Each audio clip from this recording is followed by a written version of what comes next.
유럽 세계 형성과 동요하도록 합시다.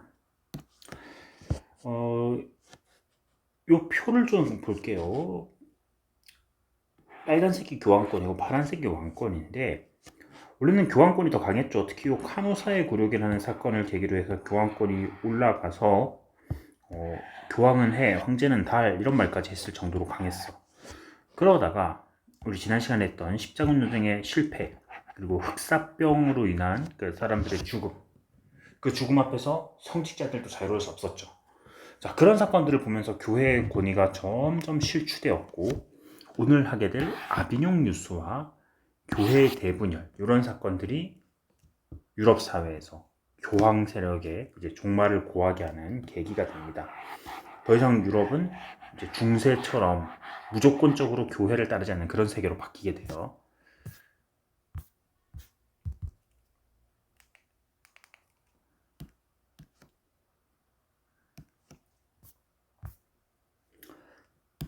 자, 배경 교황권에서 십자군 전쟁의 실패 그리고 종교적 열기가 약화되었고 아까 얘기했듯이 흑사병도 있습니다.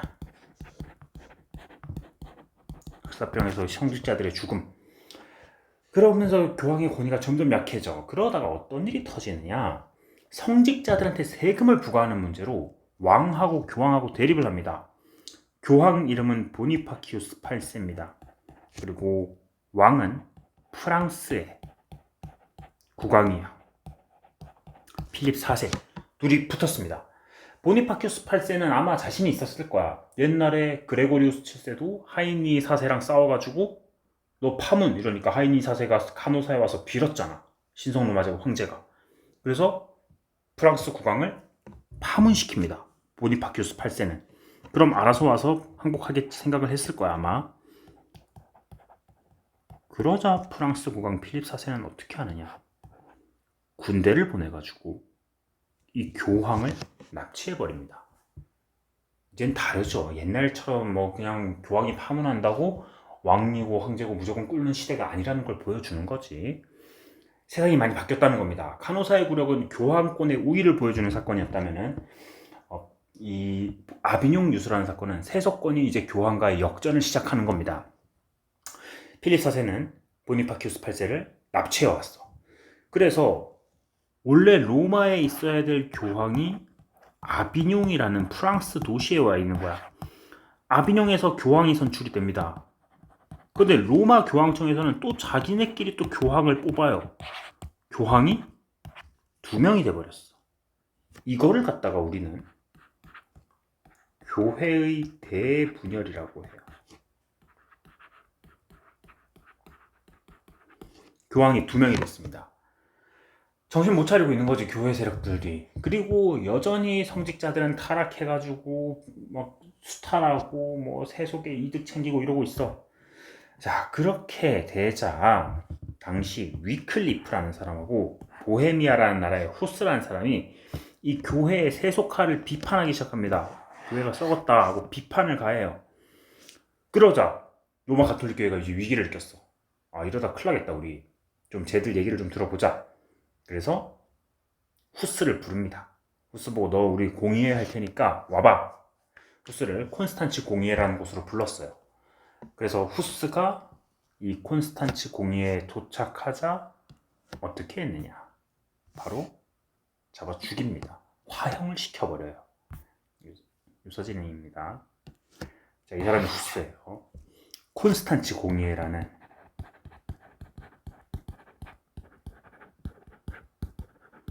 이 공의회에서 후스는 화형을 당합니다.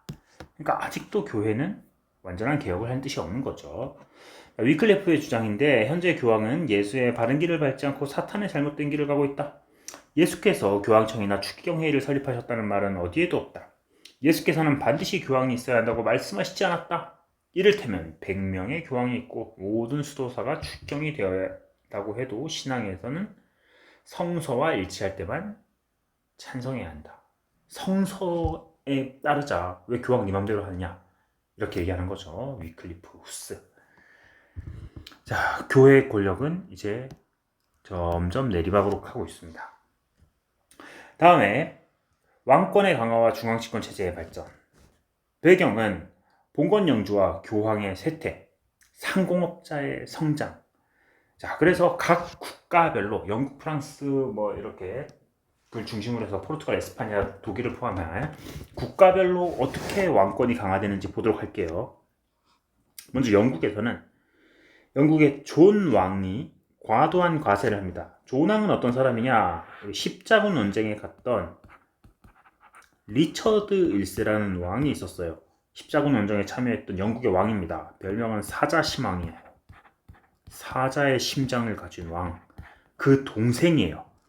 존 왕은 리차드의 동생으로 왕이 되었습니다. 근데 세금을 너무 많이 부과하는 거야.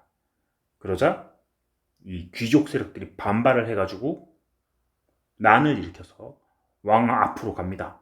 그리고 여기 대헌장이라는 걸 가져와서 여기다 사인해라. 네 맘대로 과세할 수 없다는 거에 인정을 해라. 아니면 너 여기서 죽는다. 결국 존은 대헌장, 마그나 카르타라고도 하거든. 이거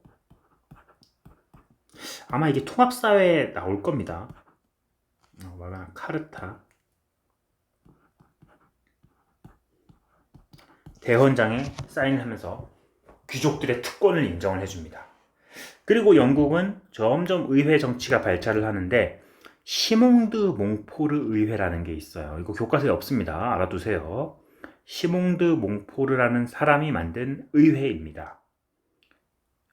근데 시몽드 몽포르가 의회 정치의 이제 기본을 만든 거야. 의회라는 건 알지? 이렇게 국가 왕이 있지만 지금 영국 거잖아요. 입헌 정치에 따라서 왕이 있지만 의회가 별도로 존재를 하고 그 의회에 이제 대표들이 모여가지고 정치를 좌우하는데 시몽드 몽포르 의회가 맨 처음에 만들어졌습니다. 근데 이 시몽드 몽포르가 전쟁 나갔다가 얼마 못 살고 죽었어요. 전쟁을 나갔다가 1년인가 밖에 집권을 못하고 죽었을 거야. 그래서 의회 만드는 게 좀 유야무야 됐다가 그 뒤에 모범의회라고 하는 의회로 설립이 되면서 영국은 의회 정치의 기틀을 마련을 했습니다. 다시 한번 요 중요한 얘기입니다. 존왕의 과세 문제가 시작이 되어서 귀족들의 반발로 대헌장, 마그나 카르타에 승인을 하면서 귀족들의 특권을 인정해 줍니다. 그리고 귀족들은 정치에 이제 자신들의 입김을 발휘하면서 왕을 견제하기 위해서 의회를 만드는데 그 첫 번째가 시몽드 몽포르 의회입니다. 물론 이때는 존왕 때는 아니에요. 존왕은 죽고 난 다음입니다. 시몽드 몽포르 의회였고 이 시몽드 몽포르 의회가 금방 죽으면서 시몽드 몽포르가 금방 죽으면서 뒤에 모범의회라는 걸로 이어진다. 자, 그리고 영국은 100년 전쟁에서 패배했어요. 100년 전쟁에서 열심히 싸웠는데 이 100년 전쟁 프랑스랑 싸웠거든. 프랑스랑 싸웠는데 결국은 졌습니다. 프랑스한테 영국이. 이 얘기 뒤에서 프랑스 얘기할 때 조금 더 자세히 할게. 100년 전쟁에서 패배. 다음에 장미전쟁. 장미전쟁이란 거는 영국 내에 왕위 계승권 싸움이에요. 이 전쟁을 하면서 귀족들이 다 전쟁을 하고 죽는 거야. 기사들이 막 전쟁을 하고서 막 죽어나가. 그러면서 점점 중앙 집권 국가화. 그 지방의 봉건 영주들이 많이 죽었다는 얘기입니다. 의회 구성원들이 그런 귀족들 말고. 그래서 중앙 집권 국가화 발전되었다. 자, 장미전쟁 얘기 좀 합시다. 장미전쟁, 백년전쟁은 조금 이따 다시 할게요. 두 개의 가문이 싸웠거든. 요크 가문하고 랭커스트 가문이라는 가문이 싸웠는데 두 가문을 상징하는 장미 색깔이 하나는 하얀색, 하나는 빨간색이었습니다. 이 가문들이 싸웠고 결국에는 그 랭커스트 가문이 요크 가문이 이겼습니다. 장미전쟁에서는. 그리고 그 뒤에 그 각 지역에 축구팀들이 있거든.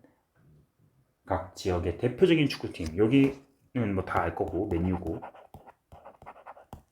이거 혹시 어디일까요?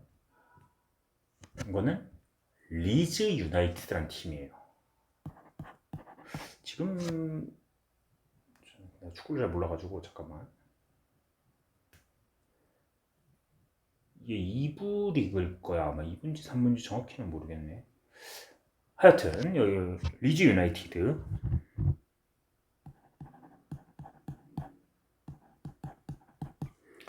이 두 팀의 대결을 갖다가 이렇게 부르기도 해요. 축구엔 더비가 많잖아. 뭐 맨체스터 더비, 뭐 런던 더비, 뭐 무슨 더비 많잖아. 그 중에 맨유하고 리즈 유나이티드의 더비를 로즈 더비, 이 두 개의 가문의 전쟁, 그 지역을 계승하는 대표 구단들이거든. 그래서 로즈 더비라고 뭐 부르기도 한다고 합니다. 요런 얘기도 들어봤죠.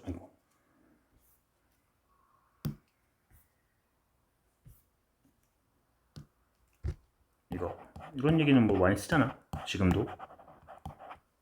그것도 여기서 나온 거예요. 리즈, 이 유나이티드. 이건 뭐 역사랑 관련 없는 얘기인데, 옛날에 리즈가 일부에 있을 때 리즈에 스미스라는 선수가 있었대.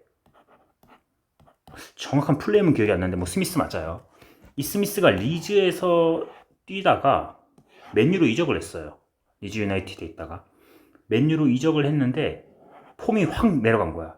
리즈에서는 되게 잘했으니까 맨유로 갔겠지. 그때 맨유는 지금의 맨유랑 달랐으니까. 그때는 퍼거슨이 있을 때야.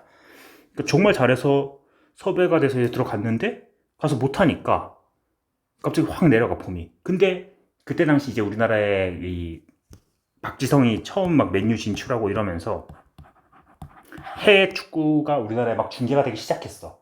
그러니까 이 박지성 가기 전부터 해축을 봤던 사람들은 좀 부심이 있는 거야. 나는 옛날부터 해외 축구를 봤다. 박지성 이후에 본 사람들은 이제 뉴비들이라 이거지.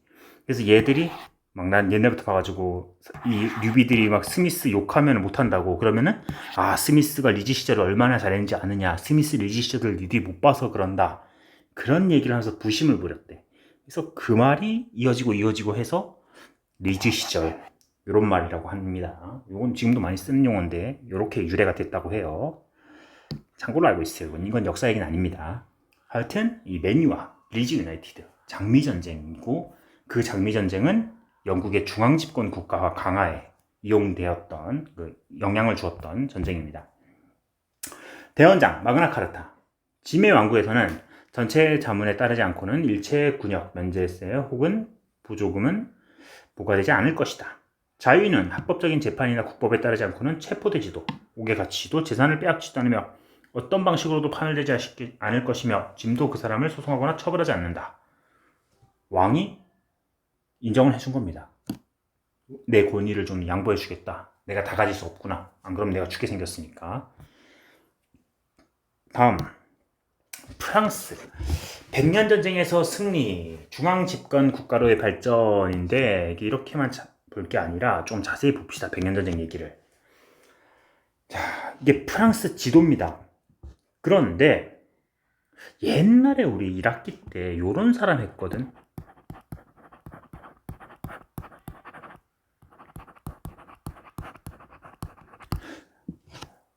노르망디공 유적. 원래는 바이킹족이죠. 노르만족입니다. 노르만족. 왜 자꾸 넘어가. 이 윌리엄이 바이킹인데 프랑스 왕이 얘한테 이 땅을 준 거야. 너 나랑 본건 계약 맺자. 그만 쳐들어오고, 너 싸움 너무 잘하니까 쳐들어오지 말고 내가 땅을 줄게. 너한테 땅을 줄 테니까 이제 우리 영지에서 살아라. 그래서 이 사람은 노르망디 공이 되었죠. 이 얘기는 프랑스의 왕과 봉건 관계를 맺었다는 겁니다. 얘는 이제 충성을 다해야 돼. 왜? 봉토를 받았으니까. 우리 앞에서 이거 했지. 근데 윌리엄은 싸움하는 게 너무 좋아. 싸움을 멈출 수가 없어. 그래서 윌리엄이 프랑스를 쳐들어갈 수는 없잖아. 이제 충성을 다하기로 약속을 했으니까 영국을 쳐들어간 거야. 그래서 얘는 노르망디 공인 동시에 영국의 왕입니다. 즉 영국 왕은 프랑스 왕의 신하였던 거죠. 한동안 그렇게 이어졌습니다. 근데 뭐 실질적으로 신하 역할을 했던 건 아니고, 뭐 독립국이긴 하지만.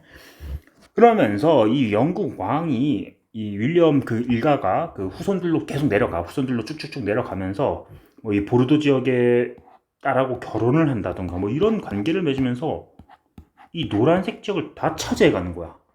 영국 영토잖아. 여기 써봐. 1429년에 영국 영토입니다.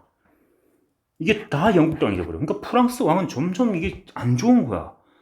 분명히 여기는 프랑스 땅인데 나보다 영국 왕이 땅이 더 넓은 거야. 영국은 본토도 있고 이렇게 땅이 넓잖아. 기분이 안 좋지, 프랑스 왕의 입장에서. 그래서 프랑스 왕이 점점 영국 왕을 압박을 가해요. 둘이 점점 사이가 틀어집니다. 그러던 중에 프랑스의 전대 왕이 죽었는데, 전대 왕이 죽고 다음 프랑스 왕이 계승을 했어. 프랑스 왕이 계승을 했는데, 문제는 이 계승한 프랑스 왕보다 영국 왕이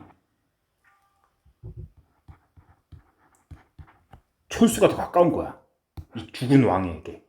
모계 쪽으로. 그러니까 외할아버지가 될 거야, 외할아버지. 그래서 영국 왕이, 야, 왜 네가 계승하냐? 너 말고 내가 우리 외갓집 땅 내가 받아야 되는 거 아니냐 하고 영국이 프랑스한테 시비를 걸어버린 겁니다. 그러면서 시작된 게 영국과 프랑스의 100년 전쟁이에요. 자, 뭐 너무 자세히까지는 너희들이 알 수는 없고, 하여튼 그 왕위 계승권 문제로 영국과 프랑스가 싸움을 하게 된 겁니다. 자, 초반 전투에서는 프랑스가 자신이 있었어요. 프랑스에게는 이 기병대가 있었거든. 프랑스의 기병대. 막강한 기사단이죠.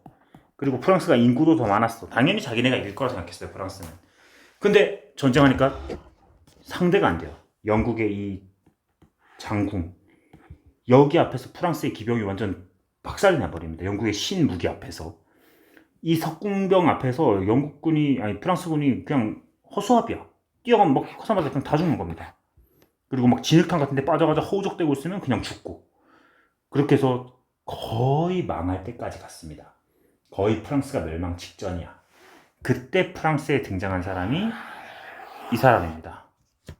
뭐 유명하죠? 누군지 알지 다. 잔다르크. 잔다르크가 등장을 해서 프랑스를 구하는 겁니다. 내가 프랑스를 구하러 왔다 하고 성녀 잔다르크 와가지고 프랑스 왕한테 그래. 하나님께서 우리를 도와주고 계시다. 하나님과 함께 싸우자. 그래서 프랑스군이 힘을 얻어가지고 이제 역전을 해 나가죠. 결국 영국군을 프랑스 땅에서 완전히 몰아내게 됩니다. 그래서 이제 이 땅은 다 돌려받게 되지.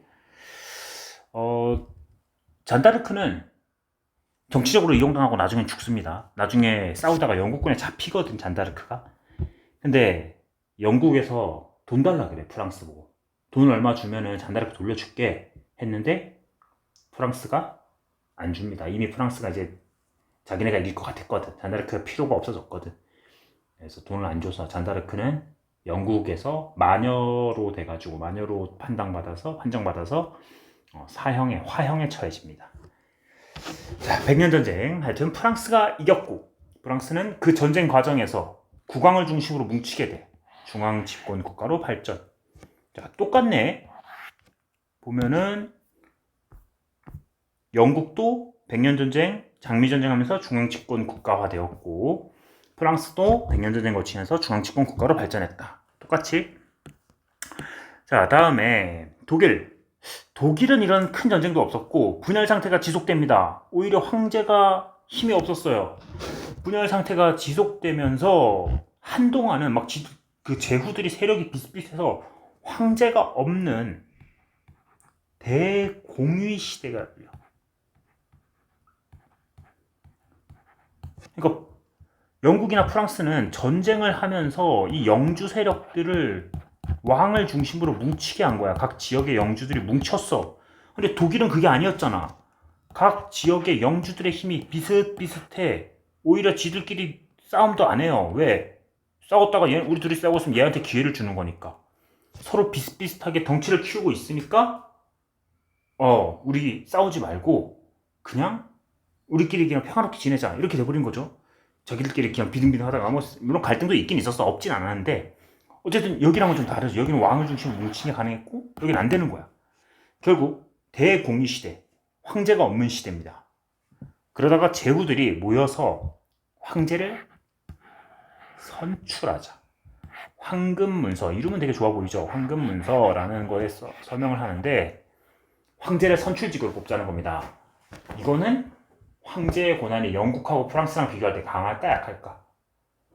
약할 수밖에 없겠지. 제후들이 뽑는 건데. 황금문서 여기서 황제를 선출하기로 한다. 자, 이탈리아는 교황령이 있고 도시국가들로 분열되어 있습니다. 역시 강력한 왕이 없습니다. 이탈리아도. 이탈리아는 이 분열이 엄청 오래 지속됩니다. 에스파냐, 이슬람 세력을 축출합니다. 앞에서 했었지. 이슬람 국가가 이베리아 반도까지 쳐들어왔었잖아. 이슬람의 그 우마야 왕조 이런 데서. 그리고 그 뒤에 거기 후 우마야 왕조도 들어섰었고, 그 이슬람 세력과 싸웁니다. 이거를 재정복운동, 레콘키스타라고 합니다. 이거는 십자군 할 때 잠깐 나왔어요. 재정복운동, 이슬람과 싸우는 과정에서 역시 통일국가가 완성된다. 힘이 점점 강해져서 통일국가가 완성되었다. 포르투갈, 통일국가로 성장하면서 해외 진출을 추진하였다.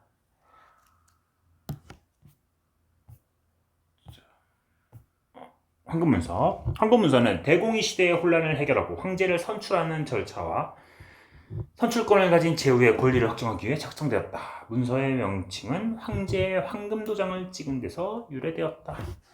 황제의 황금도장을 찍는다. 그럴듯하지만, 이름 그럴듯하지만 결국은 황제가 힘이 하나도 없다는 그런 문서입니다. 자, 됐습니다. 내용 다 했고 교과서를 봅시다.